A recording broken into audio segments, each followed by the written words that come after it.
오늘 저는 잠언 25장 12절에서 20절의 말씀을 가지고 듣는 마음이란 제목을 통하여 하나님의 말씀을 증거하고자 합니다.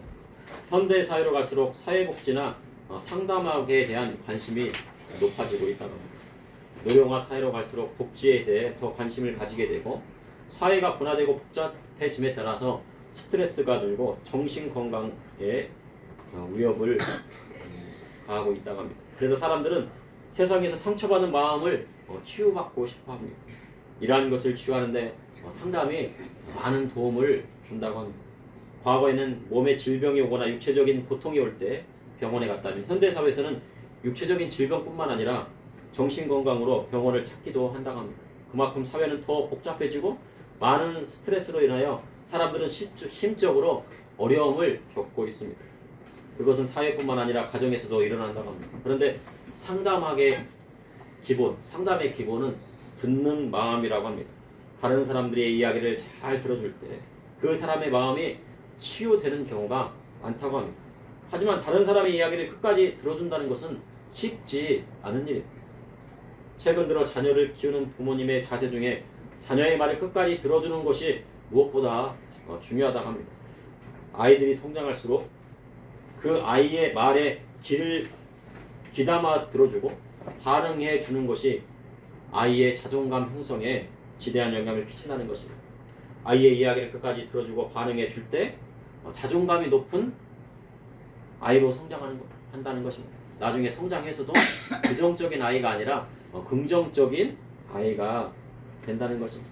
이와 반대로 아이들은 부모님 말씀에 귀를 기울여야 한다고 말씀하고 있습니다.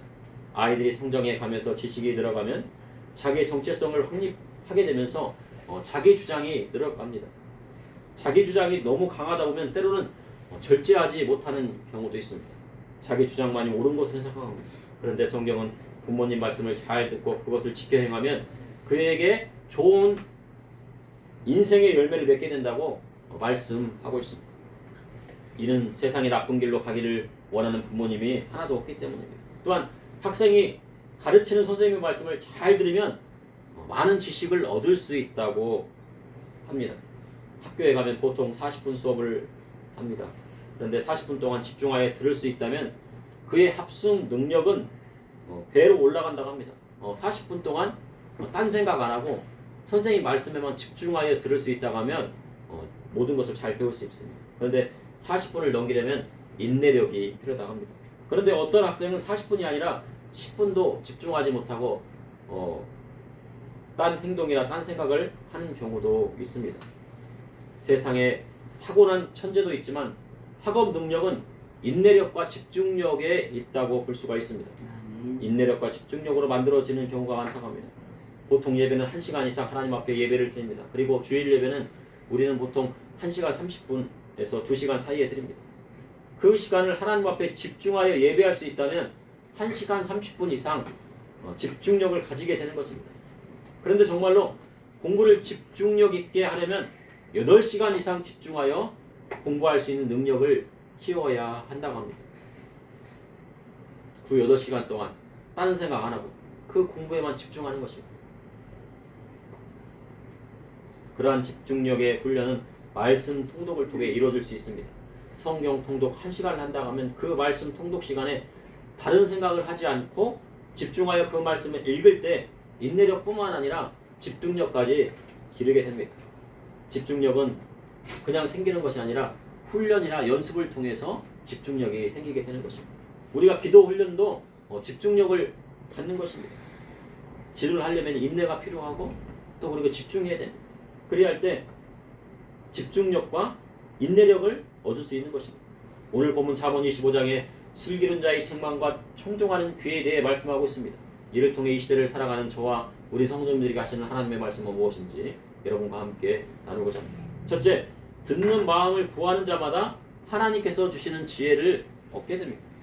잠언 25장 12절에 슬기로운 자의 책망은 청종하는 귀의 금고리와 정금 장식이니라. 지혜의 왕이었던 솔로몬이 하나님 앞에 구한 것은 듣는 마음이었다고 합니다. 백성이 송사를 듣고 선악간에 판단하여 올바른 재판을 하기 위하여 듣는 마음이 필요했습니다. 그 듣는 마음이 바로 지혜입니다. 듣는 마음이란 백성의 소리에 귀 기울이는 것이지만 여호와의 말씀, 하나님의 말씀을 듣고 청종하겠다는 뜻도 되는 것입니다. 그것이 바로 지혜인 것입니다. 솔로몬 당시 여호와의 말씀은 모세의 오경이었습니다. 하나님의 말씀은 사람의 마음을 위로하는 내용도 있지만 하나님 백성을 향한 책망의 말씀도 있는 것입니다. 그런데 성경 가운데 책망의 말씀이 많을까요? 위로의 말씀이 많을까요?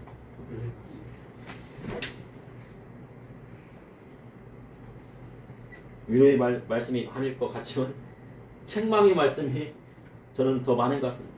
그 이유는요, 그 말씀이 선지서로 갈수록 후대로 가면 갈수록 모세오경을 지나서요, 뭐 열왕기 상하, 뭐 사무엘 상하, 막 이렇게 쭉 가다 보면요, 뭐 회복시켜주는 것보다는 하나님께서 심판하시고 하나님께서 책망하시고 훈계하신 말씀이 더 많습니다.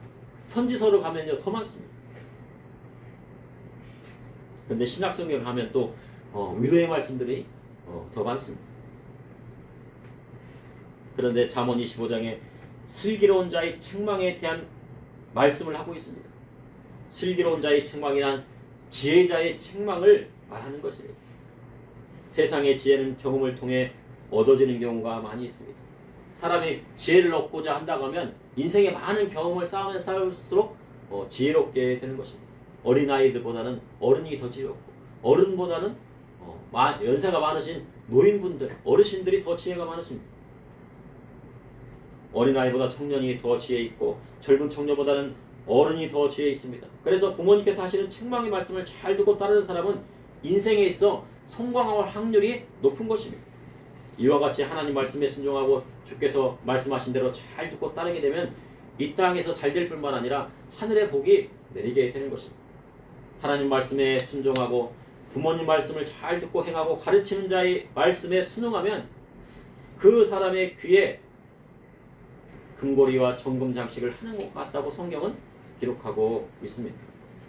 고대시대 금고리나 금 장식은 값진 보물이었습니다. 신랑의 아버지가 아들의 신부인 며느리를 데리고 올 때 금고리나 금 장식을 예물로 주고 데려왔습니다. 그리고 순결한 신부를 데리고 왔습니다. 이와 같이 여호와의 말씀에 청종하면 금보다 값진 것을 얻게 되는 것입니다. 아브라함처럼 땅과 자손과 복을 받게 되는 것입니다. 부모님 말씀에 순종하면 아버지가 이루어놓은 기업을 물려받게 됩니다.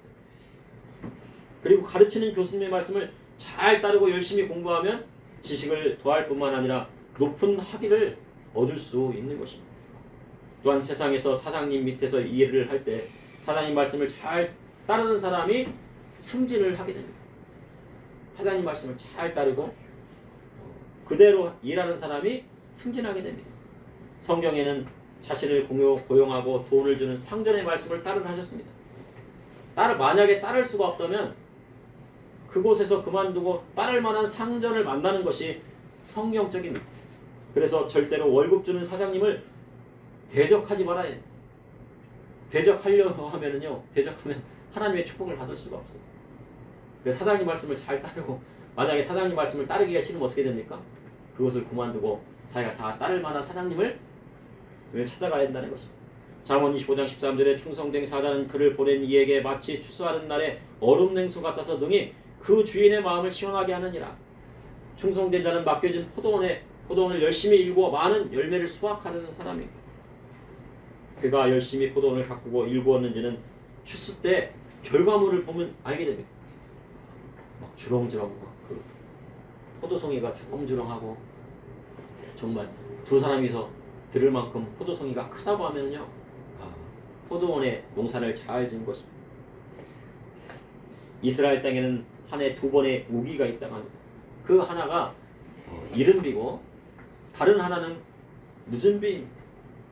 그런데 이른 비는 이스라엘의 가을철에 내리는 비입니다. 우리는 보통 가을철에 수확을 하지만 이스라엘은 우리나라의 가을철에 씨를 뿌립니다. 보리나 밀에 씨를 뿌려서 그 다음에 봄철에 보리나 밀을 수확하게 됩니다. 그런데 수확하기 전에, 밀과 보리를 수확하기 전에 봄에 늦은 비가 내려야 됩니다. 그래야지 수확이 풍성해진다고 합니다.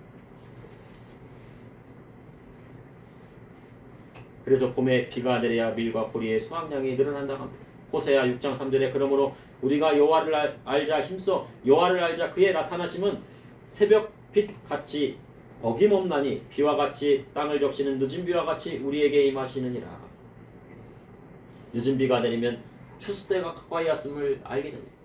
이스라엘 늦은 비가 다 오기 시작하면 이제 보리나 비를 추수할 때가 가까이 오게 된 것입니다. 신약 시대의 이른 비는 오순절 성령 강림 사건을 말씀하는 것이고, 늦은 비는 교회 시대, 지금의 시대 내리는 성령의 비를 말씀하시는 것입니다. 우리가 60년대, 70년대, 80년대, 90년대 오면서 우리나라에 늦은 비의 성령이요 많이 쏟아들였습니다. 그리고 지금도 늦은 비의 성령의 때입니다. 근데 좀 주춤합니다. 주춤하면 주춤할수록 어떻게 되는 거예요? 주님 오실 날이 더 가까워지는 겁니다. 그래서 믿음의 성도는 성령의 충만함을 받고 잃어버린 양을 찾아 주님 품으로 인도해야 할 사명이 있는 것입니다. 그렇게 전도의 열매를 많이 맺는 사람은 하늘나라 생명나무의 열매를 많이 맺는 사람과 같은 것입니다. 하늘나라에 생명나무가 있는데 거기에 보면은요 생명나무 과습들이 있습니다. 그 열매를 많이 맺기 위해서는 어떻게 됩니까? 한 영혼이라도 한 생명이라도 복음을 전해서 구원받게 되는 역사가 일어나야 됩니다.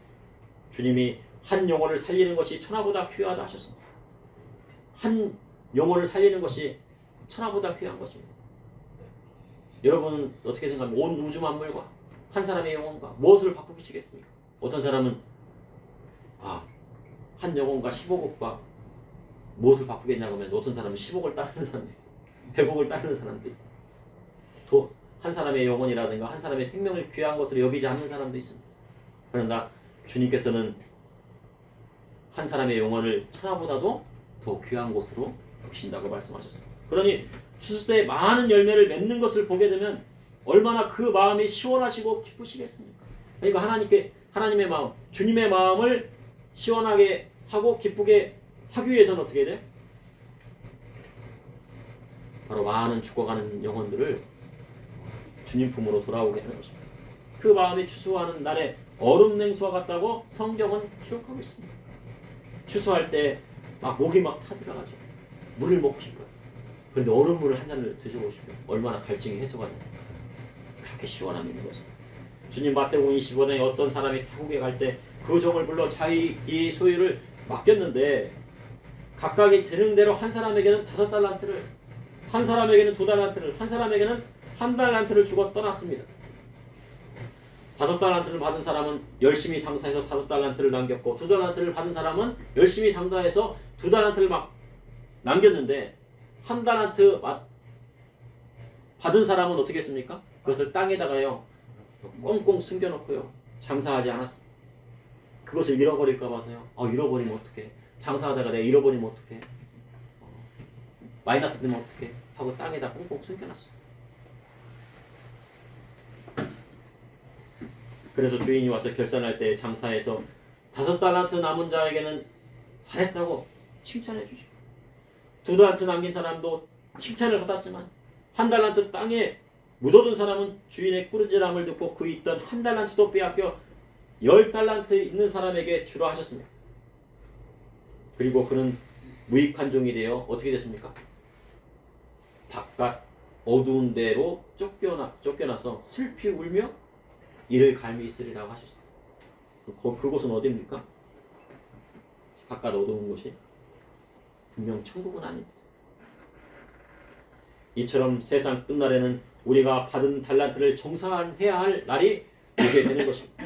그러니 주님 말씀을 잘 듣고 청정하는 사람은 칭찬을 받을 뿐만 아니라 좋은 열매를 맺게 되는 것입니다. 둘째, 하나님 말씀을 듣는 사람은 이웃과의 관계도 원활해집니다. 잠언 25장 14절에 선물한다고 거짓 자랑하는 자는 비 없는 구름과 파랑 같으니라. 감내 목이 타들어가고 농작물이 말라가는 것을 보고 있는데 구름과 바람이 세차게 불어요. 비가 내릴 것 같다. 그런데요, 구름이 딱 지나고 바람이 딱 지나가니까, 바람이 지나고 구름이 지나가니까 비가 옵니까 안 옵니까? 비가 안 왔습니다. 세상에는 희망 고문이라는 말이 있습니다. 안 될 것을 알면서도 계속 될 것처럼 반해서 그 사람의 마음을 아프게 하는 것입니다. 근데 그런 경우는 희망 고문을 하는 경우는요, 세상 여자 중에서는 그런 사람이 있대요. 아이고, 명품백도 사줘, 이것도 사줘, 저것도 사줘. 그러다가 결론적으로는 어떻게 해요? 명품백이나 그런 것만 원하고 그 사람을 원하지 않았던 거예요. 그럼 남자는 어떻게 됩니까? 계속 희망 고문을 당하고 있는 겁니다. 얼마나 바보 같은 짓입니까? 희망 고문을 하는 사람을 만나게 되면 그 사람을 만난 사람이 피폐해진다고 합니다. 꼭 선물해 줄 것 같이 하면서 결국은 그 선물을 해주지 않는 사람은 피해를 당하게 됩니다. 어떤 사람은 결혼만 하면 모든 것을 다 해줄게. 설거지도 다 해주고 밥도 해주고 돈도 벌어다 주고 이것도 해주고 저것도 해주고 다 해줄 것 같이 했는데 막상 결혼하니까 어떻게 돼요? 예. 거짓말을 했더라 이거예요. 믿는 사람 그렇게 거짓말하면 됩니까? 안 됩니까? 거짓말 했어라도 결혼해야 됩니까? 예. 근데 하나님은 정직한 자를 원했어요. 거짓말하면 안 돼. 직장에서 꼭 진급을 시켜줄 것처럼 하다가 결국 진급에서 누락되면요, 그 사람 마음이 아픈 것입니다. 차라리 진급시켜준다고 하는 그 말을 하지 않았더라면 얼마나 좋겠습니까? 친구에게 돈을 빌려주었는데요, 갚을 것 같이 하면서 결국 갚지 않으면요, 마음에 속이 타는 거예요. 야, 차라리 미안하다. 내가 어려우니까 이 돈은 못 갚아. 용서해주라. 그렇게 얘기하면, 형식하게 얘기하면 얼마나 좋아요. 근데 50만 원을 빌려갔는데요, 안 갚다가요, 야, 미안하다. 야. 50만 원만 더 빌려주면은 나중에 내가 지난번에 못 갚았던 50만 원하고 지금 빌리는 50만 원하고 해서 나중에 100만 원을 다 갚을게. 하면은요, 그게 거짓말입니까? 거짓말이 아닙니까? 그건 이제 100% 거짓말일 가능성이 높아요. 믿음의 성도는 선물한다고 거짓 자랑하는 자가 되어서는 안 됩니다. 남에게요, 희망 고문하는 사람도 되어서도 안 돼. 그러면 하나님이 주시는 축복을 받을 수가 없습니다. 잠언 25장 15절에 오래 참으며 가난도 설득할 수 있으나 부드러운 녀는 뼈를 꺾느니라. 누가복음 18장에 한 도시에 하나님을 두려워하지 않고 사람을 무시하는 재판장이 있었다고 성경은 기록하고 있습니다. 그런데 그 도시에 한 가부가 있었는데 자기 원수에 대한 원한을 풀어달라고요, 매일같이 재판장에 가가지고요 탄원을 냈습니다. 탄원서를 냈습니다. 그것도 하루 이틀이지. 매일같이 그런 겁니다. 얼마 동안 들어주지 않다가요, 재판장이 자신이 하나님을 두려워하지 않고 사람을 무시하지만 가부가 저렇게 나를 번거롭게 하니 그의 소원을 들어주지 않으면 항상 괴롭겠구나 생각하고 어떻게 합니까? 그의 소원을 들어주라는 것입니다. 그러니 오래 참으면 불의한 재판장도 설득되고 소원도 들어주게 되어 있습니다. 그런데 위로우신 재판장, 하늘에 계신 우리 아버지, 하나님 아버지께 우리가 하나님 앞에 간절히 간구하면은요, 들어주지 않을 것이 어디 있겠습니까? 불의한 재판장은요, 괴로워갖고 그 소원을 들어주다는 거예요. 이처럼 부드러운 녀는 원수의 뼈도 꺾는다고 말씀하고 있습니다. 우리 몸속 가장 부드러운 것은 혀입니다. 우리가 보통 새치혀라고 하는데요, 새치혀는 한 6cm 정도는 혀거든요. 근데 의학적으로 보면은 사람의 혀는 한 30cm 정도 된다고 합니다. 속에 들어있는 것까지.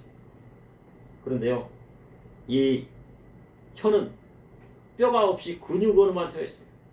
부드러운 혀를 사용하면, 그런데 부드러운 이러한 혀를 사용하게 되면 원수와 대적의 뼈를 꺾을 수 있는 힘이 있다고 성경은 기록합니다.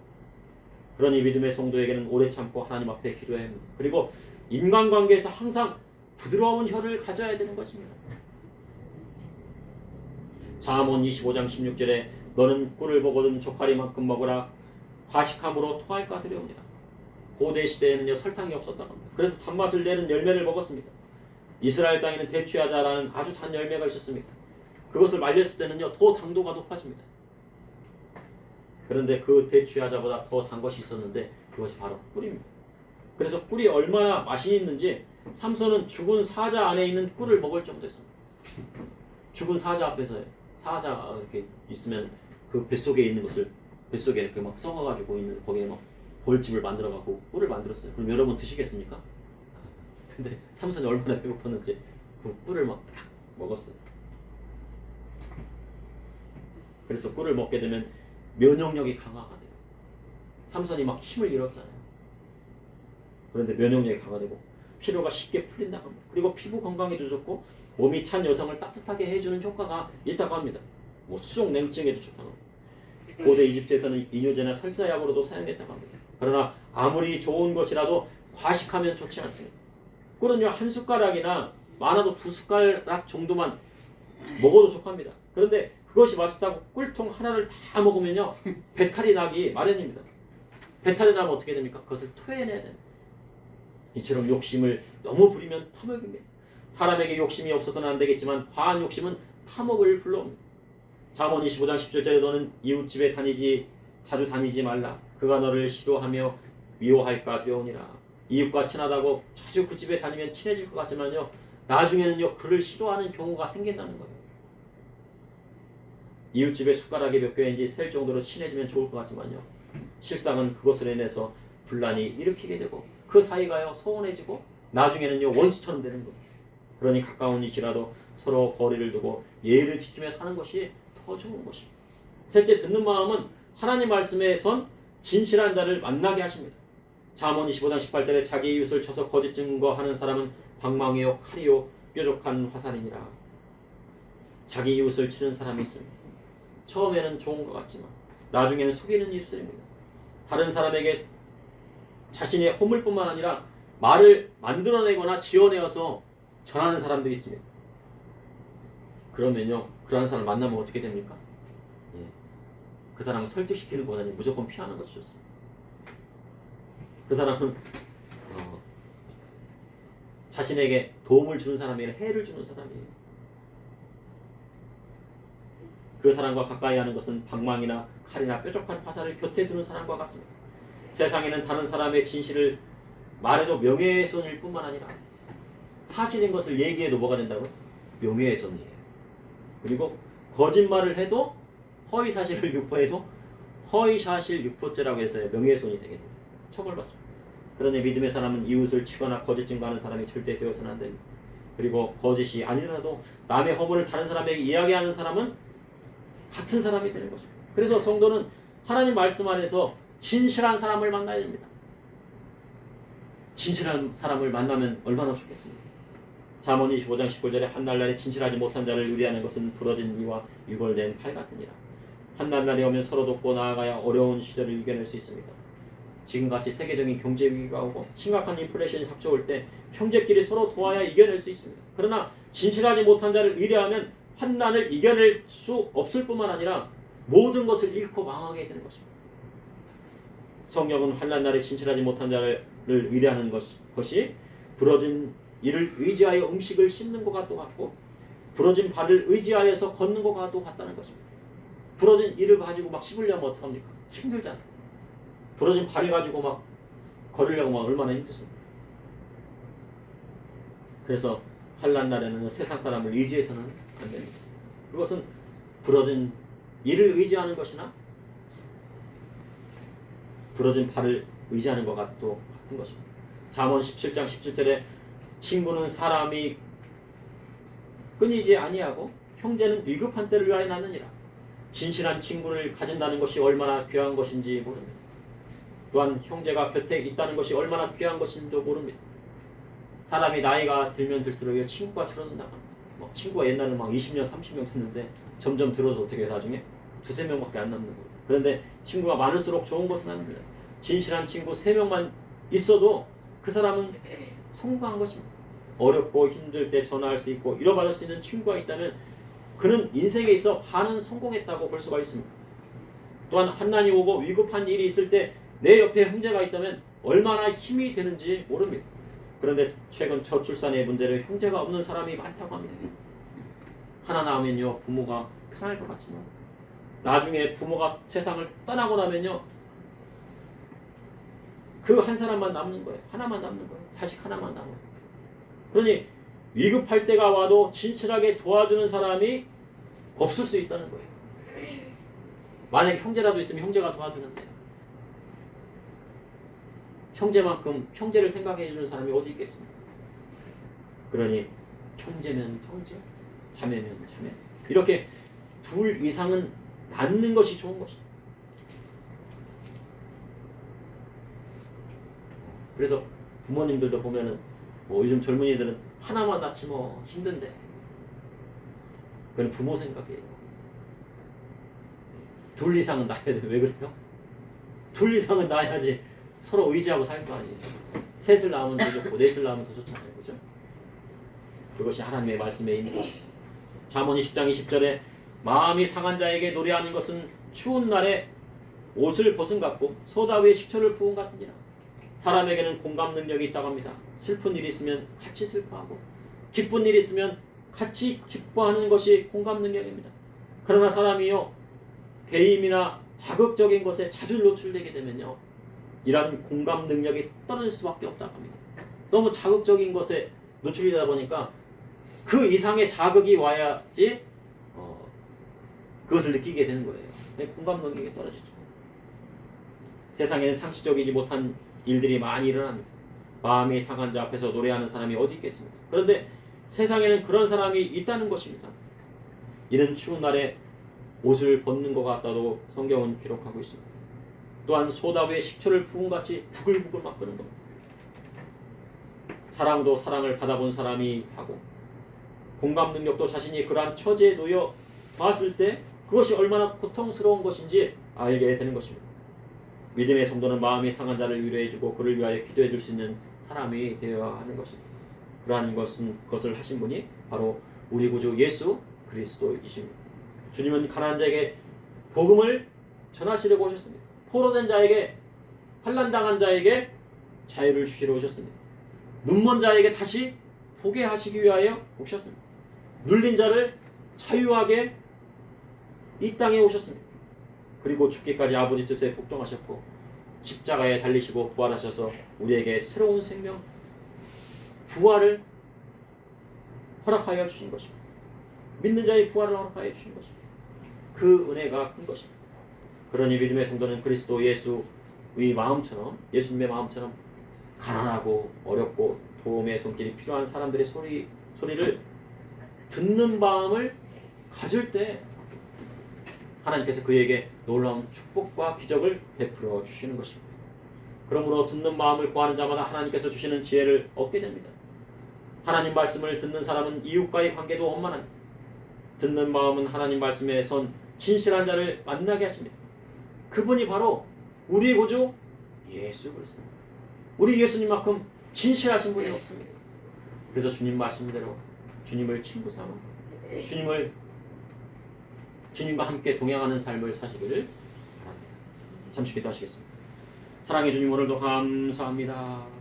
아버지 하나님, 오늘 말씀처럼 듣는 마음을 허락하여 주셔서 하나님 말씀 듣게 하시고 그리스도의 복음의 말씀 듣게 하여 주시고 성령님 우리 가운데 하신 말씀을 듣게 하여 주시옵소서. 아버지 하나님, 예수님 마음처럼 가난한 자를 더럽고 어려운 자를 도와주고 도움의 손길이 필요한 곳에 소리를 우리가 듣고 그들을 도울 수 있는 저와 우리 성도님들이 될 수 있도록 인도하여 주시옵소서. 예수님 여러분에게 옵나이다. 아멘.